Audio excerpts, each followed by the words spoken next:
Number पढ़िए और गिनकर डब्बों को सेलेक्ट कीजिए। याद रखिएगा कि उर्दू की लिखाई सीधे हाथ की तरफ से शुरू होती है। चलें नंबर को पढ़ते हैं और डब्बों को गिनते हैं।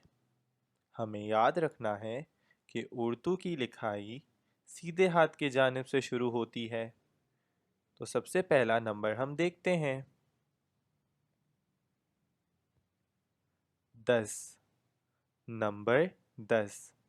चलें 10 डब्बों को गिनते हैं।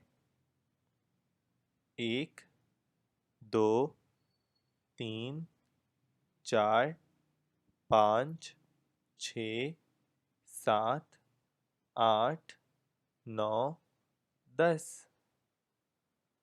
आगे बढ़ते हैं। नंबर 6। 6 डब्बों को गिनते हैं।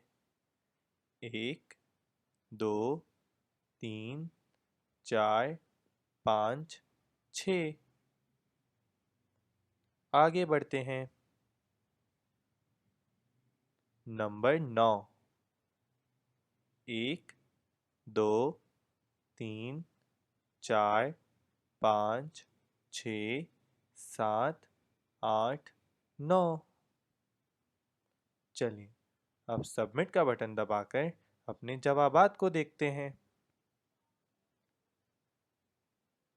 अरे वाह, हमने तो सारे जवाबात दुरुस्त किए।